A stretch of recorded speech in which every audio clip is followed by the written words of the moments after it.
Bonjour Liliane. Bonjour Jeanne. Et merci beaucoup d'avoir accepté cet entretien sur ma chaîne pour partager votre histoire à la communauté des violoncellistes.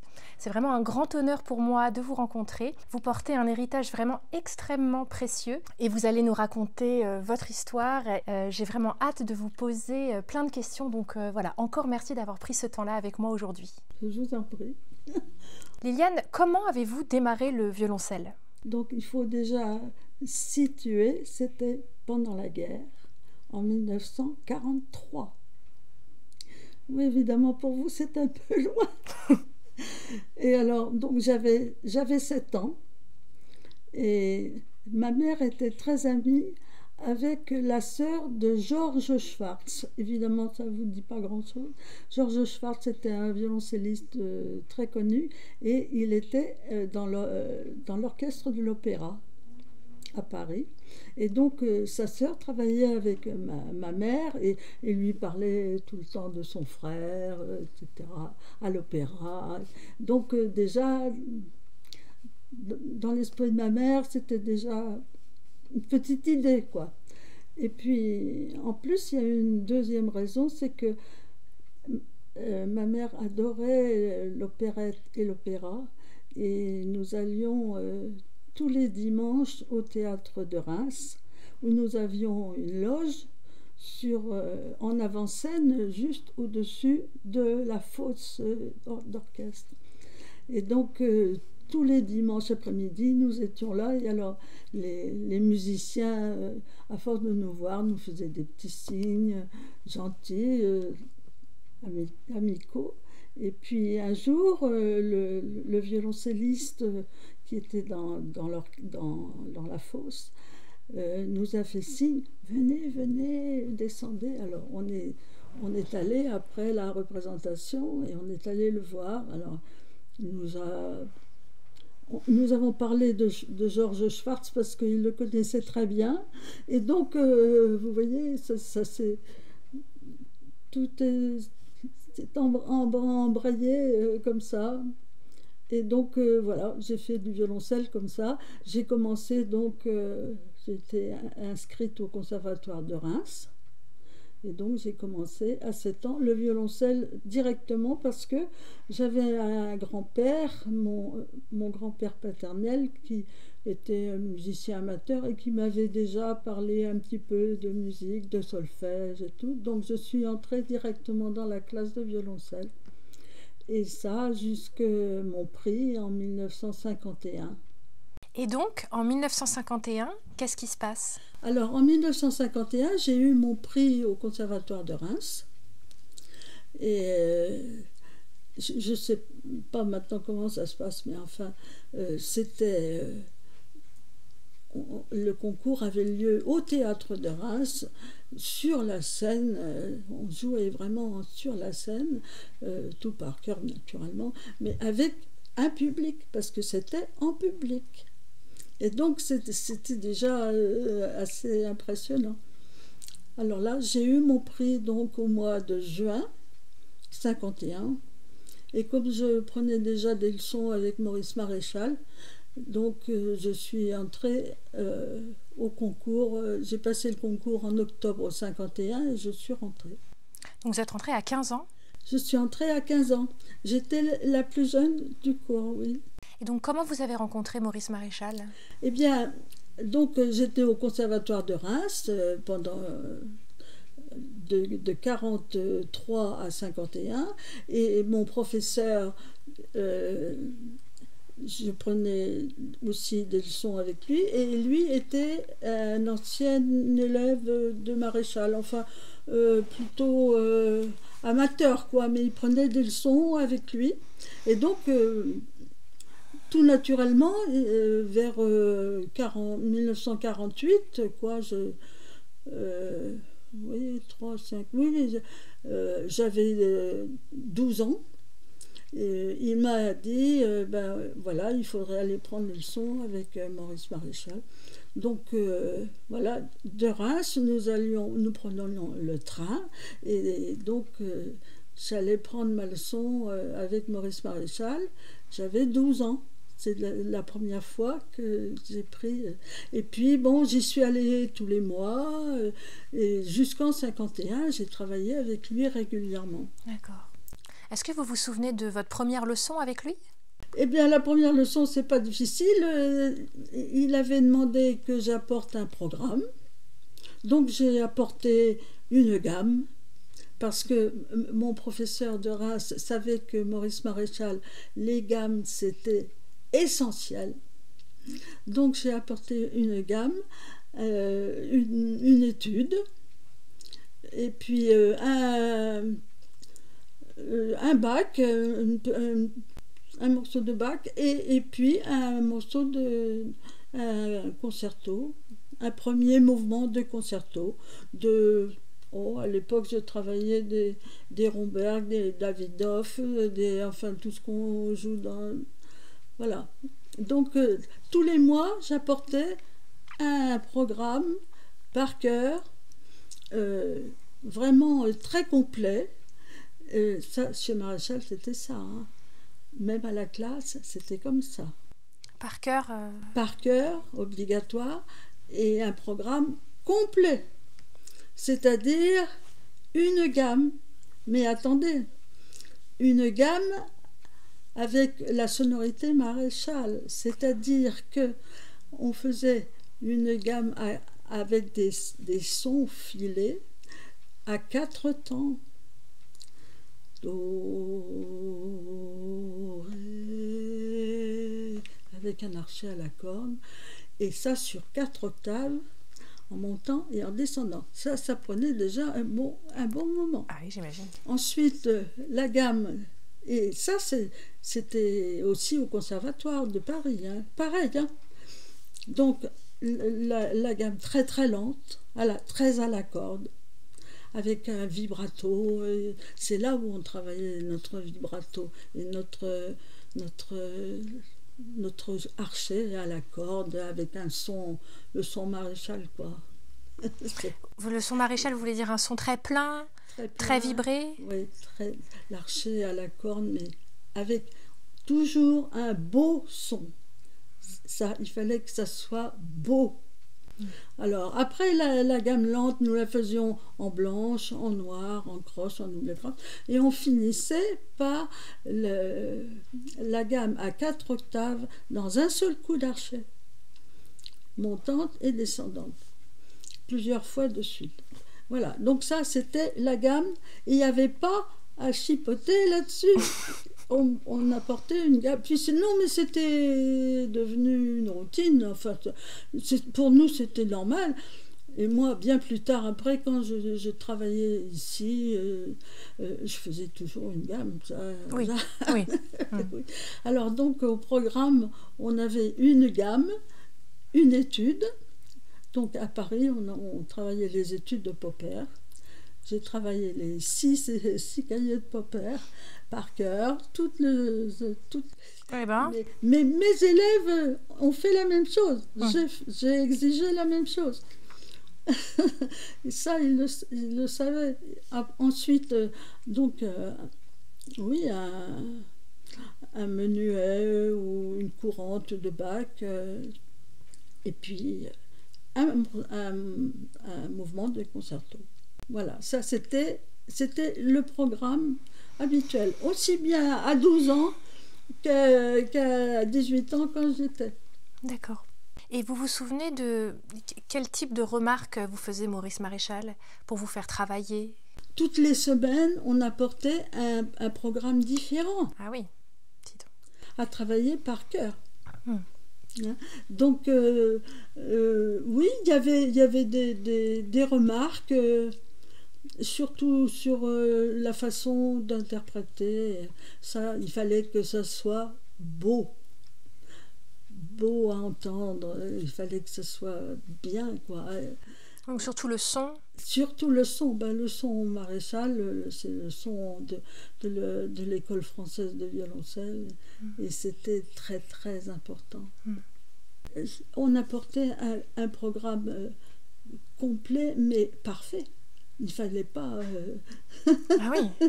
il fallait pas dire j'ai pas eu le temps de travailler, j'ai pas travaillé ce bac parce que j'ai pas eu le temps de... Bon, il était, comment vous dire, il était exigeant, mais tellement, tellement jovial, tellement, comment vous dire, c'était vraiment quelqu'un de très bien. Je l'ai adoré, bien sûr. Ce qu'il aimait, c'est nous parler de ses concerts. Alors, il nous disait, j'ai joué ça à tel endroit, etc. Et un jour, il nous a dit, j'ai joué dans tous les pays du monde, sauf un. Et c'était, alors malheureusement je ne me souviens plus parce que c'était un petit pays en Asie, quelque part par là. Autrement, il avait joué partout, Incroyable. dans tous les pays. Il était très célèbre, vous savez. Bah oui. Et il avait le temps de venir quand même donner ses cours toutes les semaines, Ah même. ben il venait, oui, maintenant, attendez, en 51, donc il n'était déjà plus très jeune, donc il faisait beaucoup moins de concerts. Donc il était pas très absent, il était au contraire presque toujours là. Mais ce que je peux vous dire, c'est que il adorait ses élèves et ses élèves lui rendaient bien. Et quand il ouvrait la porte de la classe, avec sa serviette, parce qu'il nous apportait ses concertos avec tous les doigtés à relever, les coups d'archet et tout. Il entrait dans la classe, il était content, il souriait, il était content d'être là. Et nous aussi. Et est-ce que Maurice Maréchal vous a déjà partagé son histoire en cours par rapport à ce qu'il a vécu, sa carrière qui a traversé 2 guerres quand même, le violoncelle qu'il a fait construire? Alors ça, non, l'histoire du violoncelle poilu, enfin toute l'histoire de sa guerre 14-18, il n'en parlait jamais. Non, jamais il nous en a parlé. Et simplement, il nous racontait quelques petites anecdotes beaucoup plus tard dans ses concerts internationaux, mais c'est tout. Et vous avez ramené beaucoup de photos. Oui, j'ai des photos de classe. Et alors, donc, j'ai toute une correspondance avec lui parce que, justement, c'est ça qui était... C'était Maréchal.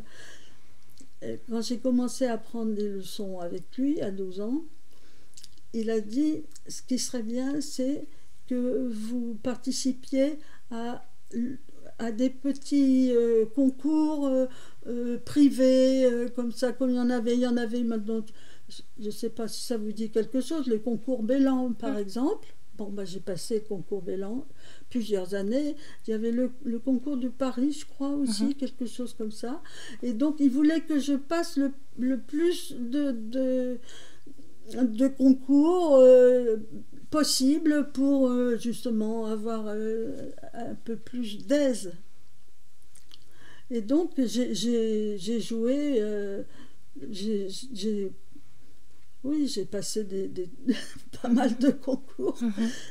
Et donc, c'est vrai que ça m'a certainement servi pour les autres concours plus importants. Oui, c'est ça. Oui. Et ça, il y tenait beaucoup. Et donc, à chaque fois, alors là, vous pourrez regarder, à chaque fois, par exemple, j'ai passé un concours de Bellan, et donc j'ai eu une première récompense, je ne sais plus ce que c'était, des prix ou des médailles peut-être.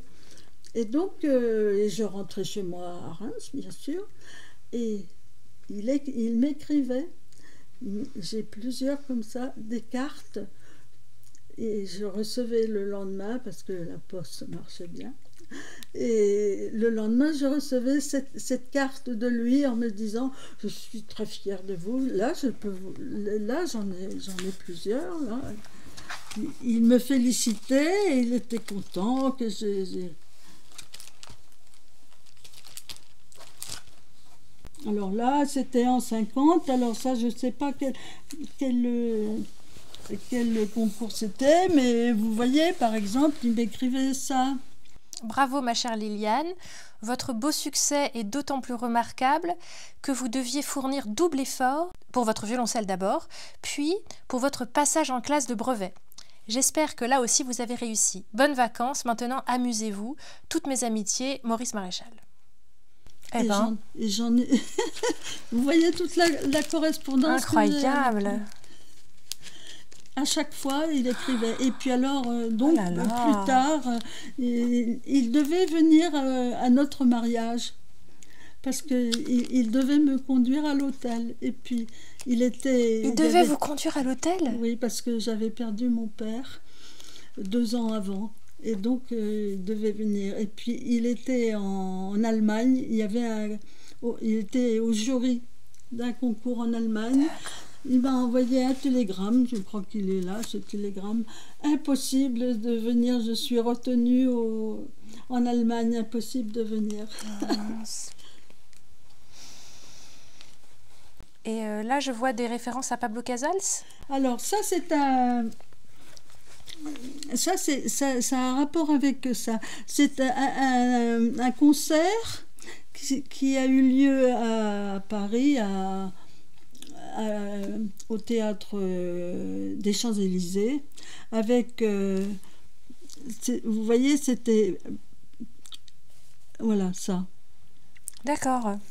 80 violoncellistes exécutent la Sardana de... Alors, il y avait tous les grands violoncellistes de l'époque, mais il y avait aussi les élèves du conservatoire, enfin, quelques élèves du conservatoire. Et donc, là, vous voyez, je suis... Ah, c'est d'accord. Parce que ça, c'était votre nom de jeune fille, bien sûr. Et il y a c'est Paul Basler? Oui, Basler. Basler était le 3e professeur de violoncelle au conservatoire avec Navarra. Il y avait donc Maréchal, Navarra et Basler. Il y a quelques noms qu'on reconnaît, oui. Oui, alors évidemment, ça c'était en, je sais plus, 53, quelque chose comme ça. Alors là, par exemple, les photos de la classe sont là. Il y a une photo de classe. Vous voyez toute cette correspondance. Ouais. Ma chère Liliane, je suis très fière de vous. Comme Napoléon disait à ses grenadiers. Mais vous n'avez pas la barbe majestueuse d'un grenadier de l'Empire. Mais vous en avez l'endurance et le courage. Bravo. Toutes mes affections à vous et à Monsieur Petit, qui est le véritable... C'était mon professeur de Reims. D'accord. Qui est le véritable artisan de votre victoire. Et il souligne. Ah oui, oui. Ça, il a toujours pensé. Et moi, évidemment, j'étais la première à mettre les doigts sur le violoncelle de Claude Giron, de Louis-Marie, de François Michel. Et donc, il y en a 2 qui sont quand même à l'Orchestre de Paris. Et voilà, quand on regarde un programme de l'Orchestre de Paris, je vois mes 2 élèves, ça me fait plaisir quand même. Bien sûr. Et là, vous voyez, Maurice Maréchal est en train de montrer quelque chose. C'est sur mon violoncelle. Parce que il jouait à la classe, il n'apportait pas son violoncelle. Et il jouait, quand il avait quelque chose à montrer, il prenait toujours le mien. Là, c'était une petite anecdote, c'était le professeur de musique de chambre. Il était venu dans la classe pour, je sais pas, quelque chose d'administratif peut-être. Et puis, il s'est mis au piano et puis il a commencé l'accompagnement du cygne de Saint-Saëns. Alors Maréchal a pris mon violoncelle et puis il a enchaîné sur le cygne de Saint-Saëns. Et alors à la fin évidemment il y a un son filé très très long dans le cygne de Saint-Saëns. Et lui a fait une petite farce comme s'il y a une dégoulinante de piano. Alors il a pris tout en haut jusqu'en bas. Ça durait. Et lui, son archer impeccable, il mesurait et tout. Il m'a dit, tu ne m'auras pas. Oh, c'est une toute petite anecdote. Et il fumait la pipe en jouant? Ah oui. Ah, il avait la pipe, toujours la pipe, ça, ah oui. Alors, toujours, voilà, sa position, toujours assis, avec le dossier de la chaise sous son bras gauche. Toujours, toujours. Et nous jouions donc par cœur devant lui. Voilà. Déchiffrage du 4e concerto de Davidoff. Là, voilà. Donc c'était un déchiffrage? Oui. Il vous faisait faire du déchiffrage? Ben, c'est-à-dire que on avait à le travailler pour la semaine d'après, et donc on le déchiffrait la semaine d'avant, voilà. En cours. En plus de notre programme. Parce que le cours, il était de 2h à 7h. Et tous les élèves étaient là. Pas question de dire je m'en vais plus tôt. Non, non, tout le monde était là de 2h à 7h. Sauf moi, parce que je prenais mon train, je rentrais à Reims, et mon train était à 6h20. Donc moi, je partais à 6h. Mais autrement, tous les élèves rentraient et avaient cours de 2h à 7h. Et donc, bah oui, on était 5, 6 par cours, quoi. Et donc, il y avait les cours du mardi, du jeudi et du samedi. Et le samedi, c'était aussi un cours si on n'avait pas bien réussi quelque chose le jour de notre cours, ils nous disaient, bon ben, vous le retravaillez, mais vous venez samedi, vous allez me le rejouer samedi. Voilà, alors c'était un cours de rattrapage, si vous voulez. C'est arrivé où on avait 2 cours par semaine parce que justement il fallait reprendre quelque chose, un trait de concerto, quelque chose, une interprétation qui ne lui plaisait pas trop. Et donc il disait, vous le retravaillez, vous venez samedi, vous me le rejouez samedi. Alors on n'avait pas beaucoup de temps pour rectifier. Ben oui. Et au niveau de l'interprétation, notamment de Bach, est-ce qu'il était très précis sur ce qu'il voulait? Il fallait jouer comme lui? Ah oui, c'est-à-dire que nous, l'interprétation du Bach, c'était surtout Pablo Casals. Hein. Donc on avait les coups d'archet de Casals, donc on s'y tenait. Et donc l'héritage de Pablo Casals était très présent parce que vous suiviez en fait cette interprétation-là pour tout ce qui est Bach? À l'époque, c'était comme ça. Je pense que tout le monde jouait un petit peu comme ça. D'accord. Oui. Après, on a joué différemment. Mais là, à l'époque, l'interprétation de Bach, c'était chanté, c'était pas à toute vitesse comme on le joue maintenant. Mais c'était une autre époque. Comment vous dire, on aimait il fallait que le son soit beau, il fallait qu'il y ait de la beauté. C'était pas vraiment la technique qui comptait en premier. Oui, le violoncelle, c'était l'instrument charmeur. Hein. Combien de temps vous avez étudié avec lui en tout? Alors, je suis rentrée, donc j'avais 15 ans. Et je suis restée 4 ans. Mais j'ai passé le concours des prix que je n'ai pas eu parce que nous étions fiancés. Mon fiancé était à Saintes. Il avait des cours dans les écoles à Saintes. Et donc, moi, je supportais très très mal cette séparation. Et donc, j'ai abandonné. Et bon... ça n'a pas été rien. Alors, Maréchal m'a proposé un arrangement. Il m'a dit, peut-être que vous pourriez rester au conservatoire, mais venir une fois par mois depuis Saintes. Je vous donnerai le programme et vous m'apporterez un programme par mois. C'était un petit arrangement dans la classe. Je ne sais pas si ça serait possible maintenant. Mais c'était pas possible parce que Saintes, c'est trop loin quand même. Ça me faisait beaucoup trop de trajets. Et puis, j'avais pas les moyens. On était jeunes mariés. J'avais pas les moyens de faire ce genre de fantaisie. Alors donc, j'ai abandonné. D'accord. Mais on est resté en contact. On est allé le voir avec mon mari quand on était mariés. Et nous y sommes allés le voir 15 jours avant sa mort. Nous sommes allés le voir rue Fraissinet. Il habitait rue Fraissinet au 6e étage, sans ascenseur. Inutile de vous dire, quand on allait prendre une leçon avec le violoncelle et monter les 6 étages, c'était déjà une petite performance. Et donc là, nous sommes allés, avec mon mari, nous sommes allés le voir. Il était très malade à l'époque, il était couché. Et il était tellement content de nous voir. Il nous a dit « Oh, vous viendrez me voir à Dijon, je vais quand j'irai mieux, etc. » Mais il est mort 15 jours après. Il ne se rendait pas compte vraiment de la gravité. Et donc, voilà, on est allé chez lui. On est content parce qu'on l'a vu 15 jours avant. Et il était encore bien.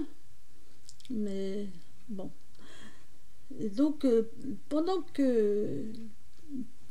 qu'on était près de lui, près de son lit, qu'on bavardait, on entendait du violoncelle dans son salon. Et il l'a appelé, et le violoncelliste qui travaillait chez lui dans son salon, c'était Alain Meunier, qui était son élève aussi, un petit peu après moi. Et donc, pendant qu'on bavardait avec Maréchal, on entendait du violoncelle, quelqu'un qui travaillait son violoncelle, et c'était Alain Meunier. Et donc, nous sommes restés en contact avec Alain Meunier, bien sûr. Lui aussi était un admiratif de Maréchal, c'est sûr. Et Alain Meunier est venu donner un concert, il y a, je sais pas, certain nombre d'années. On est allé le voir et je lui ai porté une photo que j'avais de Maréchal qui est très jolie. Là, c'est cette photo là que j'ai fait refaire. C'est une photo magnifique et c'est tellement lui, ça.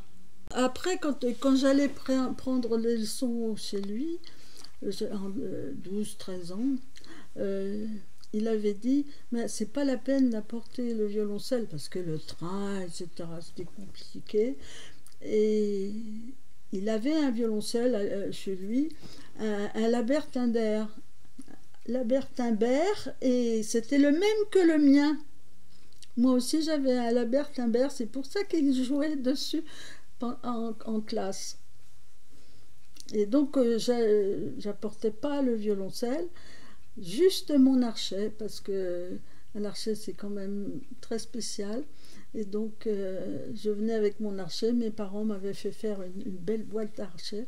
J'avais mon archet. Et voilà. Et alors, petite anecdote, quelquefois, j'étais toujours avec mon professeur de Reims pendant cette période. Et donc, quelquefois, il disait « Oh ben, vous n'allez pas repartir. » Alors, il appelait la cuisinière. Il me disait « Bon, vous mettrez 2 couverts de plus, hein, ils vont rester déjeuner. » Voilà, ça c'était Maréchal. Donc j'ai enseigné pendant 23 ans au Conservatoire de Rochefort. Et donc là, j'ai eu ces 2 élèves, Claude Giron et Louis-Marie. À cette époque, il n'y avait pas beaucoup de violoncellistes professionnels. Ah oui. J'étais la seule. Et donc, j'avais des cours à Saintes, à Rochefort, et pendant 2 ans à La Rochelle. Je faisais ces 3 classes. Donc, c'était vraiment très, très fatigant, quoi, finalement, parce que ça faisait beaucoup. Ah oui. Mon mari était déjà professeur à Saintes, dans les écoles. Il était professeur d'éducation musicale dans les écoles et violoniste. Donc on était tous les deux au conservatoire de Saintes. Et nous sommes restés 18 ans quand même à Saintes. Et puis après nous sommes venus à La Rochelle. Et donc là, j'ai été nommée au conservatoire de Rochefort. Parce que nous faisions partie, c'était l'école, les temps bénis où il y avait des orchestres symphoniques dans toutes les villes. Il y en avait une un orchestre à La Rochelle, à Niort, à Royan, à Rochefort, à Saintes, et nous faisions partie, tous les deux, de tous ces orchestres, en plus de nos cours. Donc, vous voyez, on avait un emploi du temps un peu chargé. Et donc, à Rochefort, je suis restée, oui, 23 ans. 23 ans. Eh oui, voilà. Et je suis contente que mes 3 élèves soient bien dans leur peau et qu'ils aient une bonne carrière, une belle carrière quand même. Parce que faire partie de l'orchestre de Paris, c'est pas rien. Et Louis-Marie nous envoie toutes les semaines le concert du dimanche à Houston. En tout cas, merci pour votre temps et puis pour votre partage. Merci. Et quant à vous, si vous avez des questions sur cette interview, comme d'habitude, n'hésitez pas à les laisser en commentaire sous cette vidéo parce que je serai ravie de vous répondre. Au revoir.